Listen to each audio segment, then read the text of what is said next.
Joining us now, Republican strategist Susan Del Percio and former U.S. District Judge for the Southern District of New York, Judge Shira Shenlin.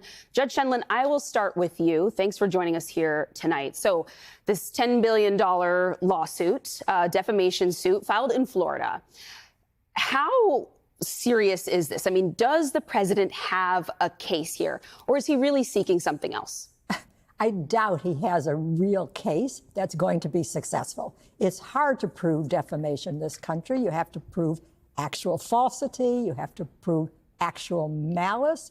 So even if this was some kind of a fake card, but the publisher really didn't know that and really investigated and did its job and was tricked, that's not actual malice. So it's a pretty tough standard, and I don't think it can be met. So why is he doing it? I think he loves the publicity. He loves a good fight. He loves going after his enemies, who is now the Wall Street Journal. Friends turned enemies. Right, exactly. We used to call them frenemies, but yeah. So I think he's got that. What are the chances he's looking for a settlement?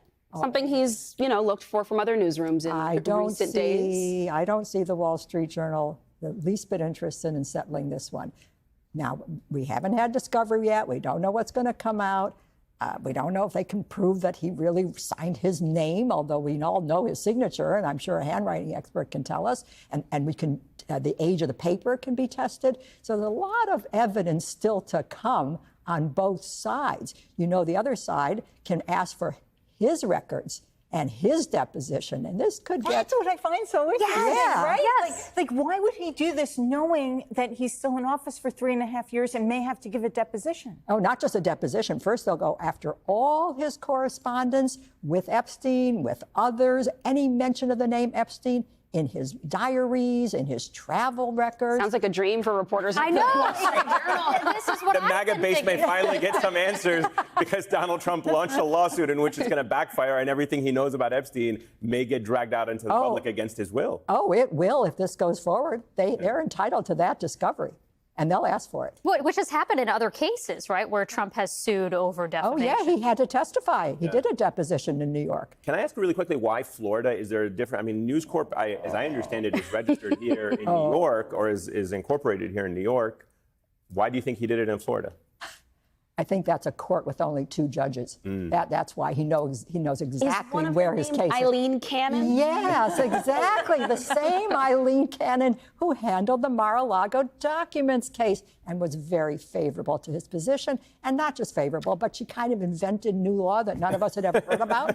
So, So he's basically judge shopping a little bit and hoping that by doing it in Florida, he'll get some kind of favorable... I don't know about Florida. He's hoping to draw that judge. It's a 2-judge district, as I understand it. He's hoping that with the luck of the draw, he'll draw that judge. We'll see. So how clear-cut is the law, though, in terms of how liable the Wall Street Journal would be in this case? Like, you mentioned that Judge Cannon maybe has been more imaginative in her interpretation of law in the past. Creative is a nice word. Creative. Yeah. So how much room to roam does a judge actually have in a case like this?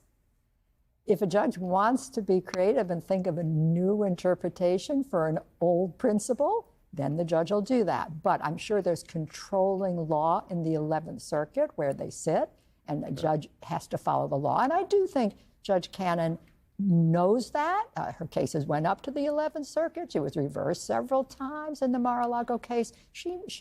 I'm sure she has to follow the law. All right, so Susan, we got some of the legal stuff out of the way. Let's talk about the reaction, if you will, and certainly from the right-wing media. We've seen a bit of a contrast, if you will, between some of the hard, critics of Trump's handling of Epstein, including Megyn Kelly and the Tucker Carlsons and what have you. And then we played some of the reaction to specifically this Wall Street Journal report where they seem to be distancing themselves, or saying, not distancing themselves, but downplaying the significance of this report. How do you think the reaction has been? Is there some significance to this reporting from your, just from the way you read it from a kind of policy communications expert? Well, the Wall Street Journal is obviously very interesting. I'm dying to know which cabinet members will be on Fox News tomorrow and what they're allowed to say. But we laugh, but that's part of what happens when you work for Donald Trump. You're kind of trying to guess what he wants you to do. And so I think we've seen some of that play out, including from those commentators that we mentioned. And I was thinking about this morning. It's been 10 years since Donald Trump announced he was running for office and playing into conspiracy theories.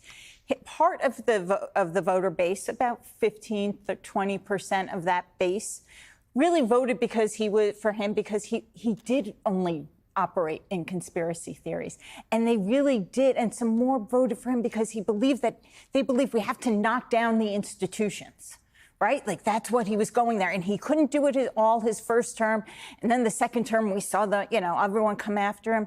And now the third term, they may be saying like, yeah, he's living in the house they're trying to knock down. And maybe that doesn't work out so well for them because those folks, like you joked about it a little bit in the beginning of the show, they need a place to go. They need a theory. If it's not going to be this, if it's not going to be Trump who's going to save them, which maybe they see him on the way out, they're going to start looking other places, and you're going to see conservative media hosts do the same thing, looking to fill the next void because it's there. What does Trump really have left to do this term?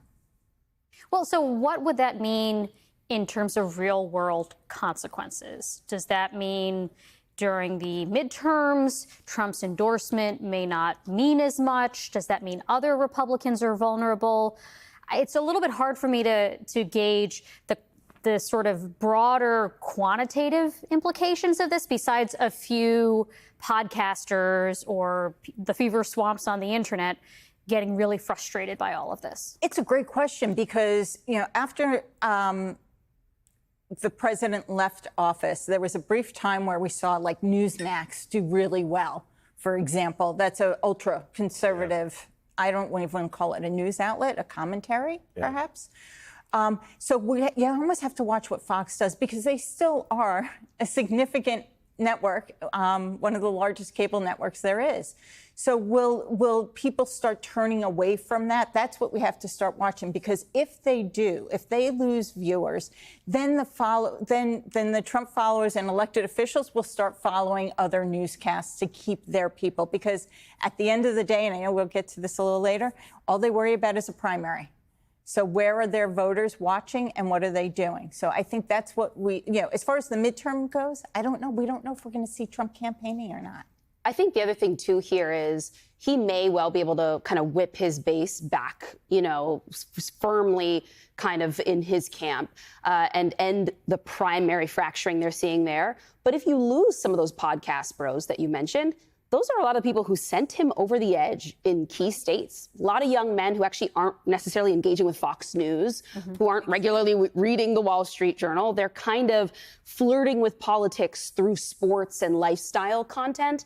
If they are listening to Andrew Schultz tell them, like, wait, I think I got lied to here. I'm not feeling as enthusiastic about this person, or I'm just bringing fewer of these voices on and I'm not entertaining as many of these conspiracy theories. That could be where the vulnerability lies. I'm curious, Judge, to what you think comes next as they make this effort to unseal grand jury testimony through the Southern District of New York.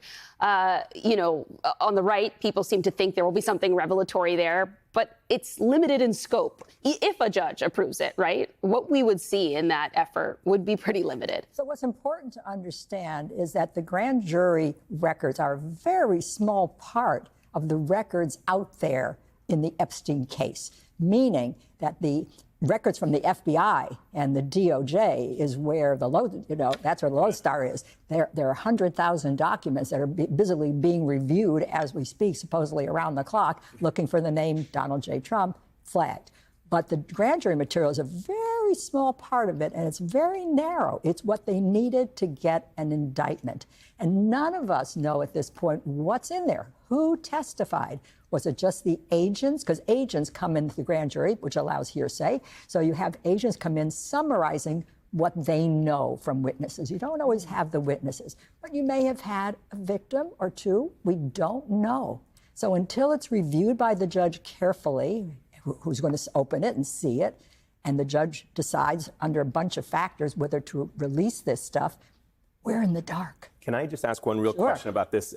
So part of the argument that the government is making is that they don't have they don't want to basically expose the women who were hurt in this, and they're saying that's why they're not going to release the client list. Could you potentially just release the names of the people who were involved in the alleged crimes without releasing the witnesses? Well, you know, I think the victims really want to get at these records and want to know what's there and want to see if there's evidence that would help them.